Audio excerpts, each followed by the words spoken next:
a lot of turnovers. Notre Dame, not a team that really makes those mistakes. They don't really get behind schedule. How do you try to match up against a team like that and a quarterback that 70% completion, no interceptions so far this season? You know, you just fight and do everything you can to continue to get better. I mean, that's really what we're all about, is getting better every day. So, you know, you emphasize the positives that happened in the last game. You show the challenges of this game, and you come up with a plan to win. You know, and that's it's really a week-to-week process, and in matchup games, it's just further intensified. What is it about his decision-making that makes him so able to read the defense as well and have such a high completion percentage without making mistakes? He's smart. He's efficient. He's experienced, right? I mean, when you have a lot of experience as a quarterback, it helps you figure things out, get rid of the ball. He has great vision. Front row, middle. Dave Biddle, 24/7 Sports. Hi, Jim. I want to ask about James Laurinaitis and what he's added to the linebacker room, and just your thoughts on working with him and what he's been able to add to your defense this year. James is just a wonderful person, number one, to have around. Two, you know, a legend at Ohio State, so he can relate to, you know, what the current players go through on a daily basis. He's not that old, so he's you know, still close enough to their age where he can you know, be a real mentor to the guys. Then you take the experience of playing in the NFL, right? So when it gets to certain individualized techniques, he brings a lot to the table. We're going to go deep center field. Jeremy Burton on 3, the podcast. Jim, I take that back. Rivals, the podcast. Jim, when you know, last week you come out, Sonny's basically playing in the slot on a wide receiver in the first play of the game and doesn't play a lot the rest of the game because Jordan's in there, and then Sonny's in there when it's 63-10 at the end. How do you balance that? I mean, is it just totally based on matchups, or are you just trying to get a feel for how someone's reacting, moving early in the game? Or how do you figure out which rotation? Because Sonny's athletic enough to be out there.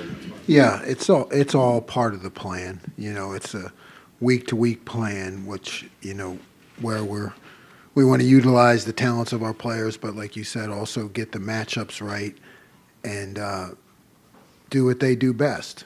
So it just worked out that way in that game, and we knew it was going to be a lot of you know, true nickel because of the passing attack. What did you think about Jordan's, you know, his response to getting depth those guys?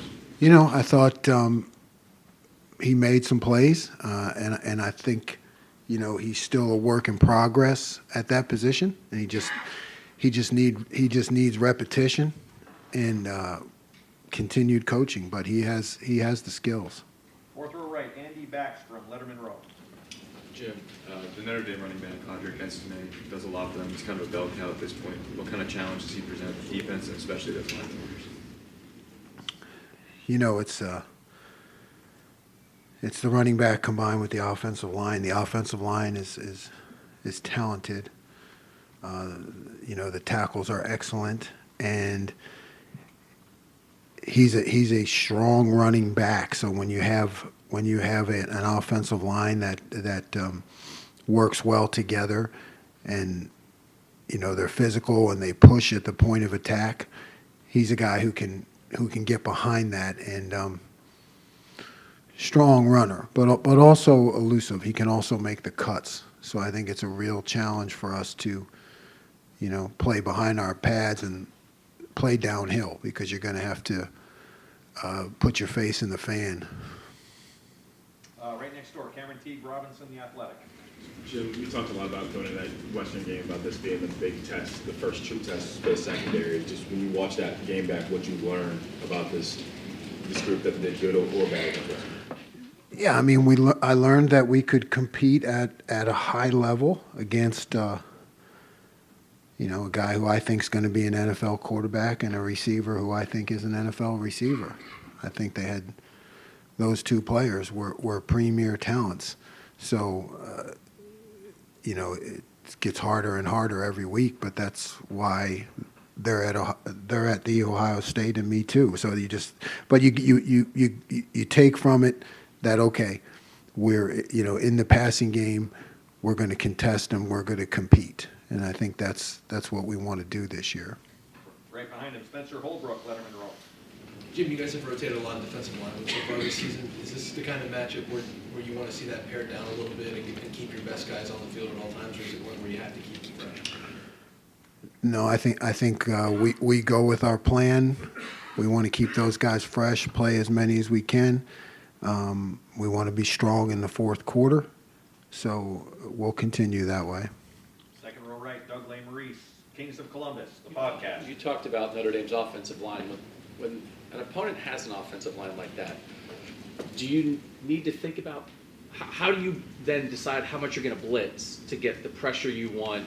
If you feel like maybe, I don't know, would you feel if we don't blitz, maybe we won't get as much pressure, even though you guys have a good D-line? Well, such is the dilemma, right? I mean, week to week, really is, and you take it play by play and situation by situation, and you want to always have something to change up, keep them off balance. It's just, I guess that's why I work all those hours. If there was an easy answer to that question, I'd be smoking a cigar right now. And it does, they'll protect, right, run the ball, protect, and then maybe take a deep shot. Your ability of your secondary right now, even if Hartman's back there all day, what's your confidence level in your secondary to still be able to defend down the field, even if they have a chance to take that shot? Yeah, I'm confident, but we won't stop practicing. I think we'll keep practicing. But I'm confident we're staying on top of things, right? We're staying on top of things, keeping it in front, and limiting the explosive plays, and that's a big deal. Right next door, Stephen Means, Cleveland.com. Just to follow up on Sonny a little bit, I think late in that game on Saturday, Jordan was the nickel and Sonny was high. And I know you're not trying to throw too much at him at one time, but how comfortable is he at other spots other than nickel? And is it something that you could potentially explore in a game sometime down the line here? Yes, he's comfortable at both. Talented young man who also has great football intelligence. So,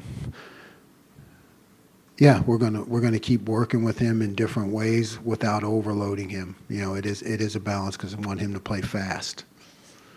Right behind him, Dan Hope, 11 Warriors. Jim, what's the biggest difference you've seen from Tyleik Williams that has allowed him to make a more consistent impact so far this season?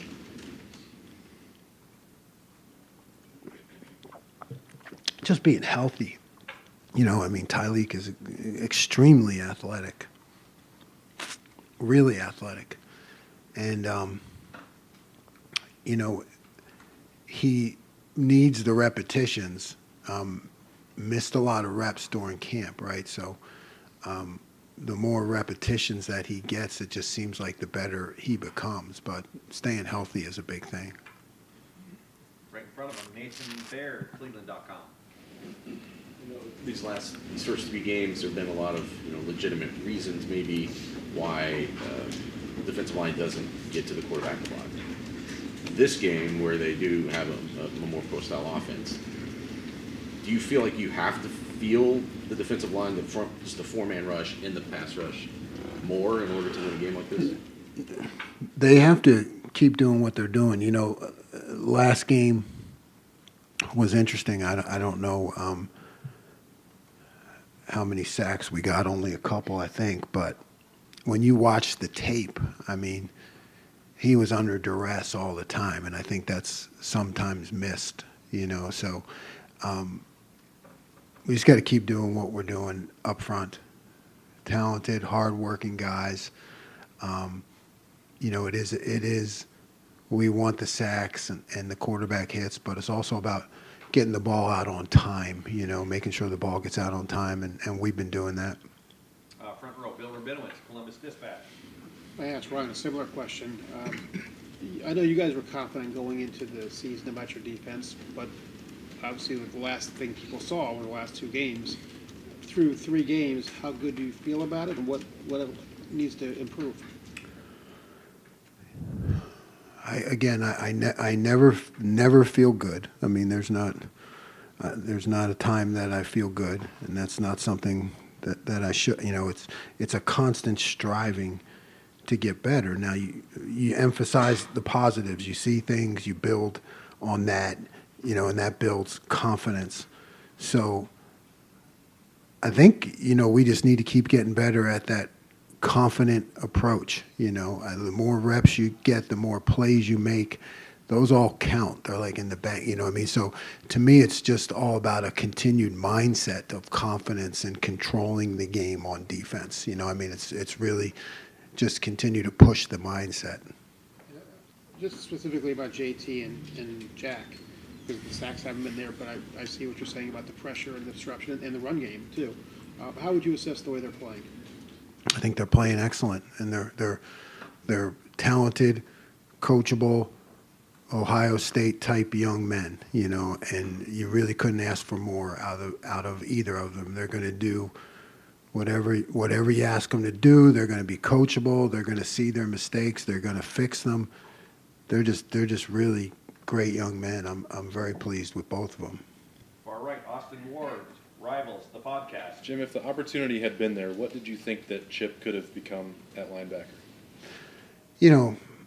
I love Chip just as a person too, close to him, just as a person, just a great kid. He's very athletic and he's physical. So, I was looking forward to the chance to work with him because, I definitely thought he could be like a Malcolm Rodriguez type, who's now with the Lions that we had at Oklahoma State. So, there was a lot of potential there, but Chip's also a team guy. He's going to do whatever coaches ask him, and just a great kid. Right next door, Tim May show on 3. Yeah, thank you, Jerry. Dovetailing off of that, you've been around Steel Chambers. You've been around Chip. Steel Chambers showed up as a running back, and he's at linebacker. Chip came back here as a linebacker, and he's at running back. And just what makes those guys tick? And do what's special about? I guess obviously you talked about Chip a little bit, but Steel too. I mean, are they in the right place now? I guess you're a football coach, not just defense. But they only pay me to coach defense, so anything else is above my pay grade. So it's that combination of athleticism and physicality and football intelligence. I think that they both have, right? I mean, that's what makes Steele good at the position is that it's that football intelligence. Can you see the big picture? That you're not just locked into one thing. And both of them are like that. And great team guys too. So really versatile. As you prep for this game, how much are you what you've seen on video are you able to apply compared to what you saw last year from these guys? From an offensive standpoint, can you put in layman's terms how much they've changed from they almost look to me like a Joe Gibbs offense from the Redskins. I mean, like want to run that power in and throw over the top. But what's your take? Yeah, I mean, you really just I think when you're in these situations, you focus on what you have to see in front of you with 4 games, and you check on some things from this year, but they certainly look different, and you have to look at the personnel and particularly the quarterback, new offensive line coach, right? So you have some different schemes coming up. Right next door, Joey Kaufman, Columbus Dispatch. What do you see as the biggest effect that Sam Hartman, the new quarterback's had on their offense this year? Decision making, I think is huge, and leadership from a quarterback. Obviously, he's an impressive guy to be able to come in there and be a captain as a transfer. So I think it's that decision making and leadership that he brings to the table that makes him different. He's connected on some deep balls this year. I think the last time they had 2 over 70, and just in general, it seems to be something they've done more this year with the vertical stuff. How apparent that on film and what Yeah, I mean, it goes along kind of what Tim said about the offense, you know. It's become a running, you know, smash mouth offense with shots over the top, you know, so I think it really fits what they're doing, and it's definitely something we have to be prepared for. Fourth row middle, Tony Girdman, Buckeye Huddle. I guess right along with that, you had mentioned, I think, last week about finding out more about your pass rush. How much do you know about your secondary's ability to handle the play action right now? You know, what I've seen so far is good, you know, is good. There's an understanding of how to be on top, you know, of how to play those, you know, giant crossing routes. You've seen some of that show up, you know, and a lot of plays that you're seeing in the NFL. So there's an understanding there. There's been execution. You know, it's you got to keep pressing it because it gets more every week against better opponents. It just gets tougher to do. How much different is this challenge in that regard than the first three? Yeah, I mean, it's everything, right? I mean, it's a matchup game, you know, so the intensity level increases, you know, but it still always comes back to habits. You know, what kind of habits do you have and your training? But yeah, I mean, it's different every week, and this is certainly a huge test. And we'll wrap up questions for Coach Knowles. Second row right, Bill Landis. Rivals, the podcast. Jim, since you've been here, you've seemed really excited about being able to use Mitchell if he were ever available to you. I think to this point he's mostly been like late game stuff. How do you feel about his reps building up, and I guess when will you be comfortable to use him in sort of the way you use him? I'm comfortable. I'm comfortable now. You know, it's just got to be part of the game plan. You know, and it's in, and you never know when you're going to see it.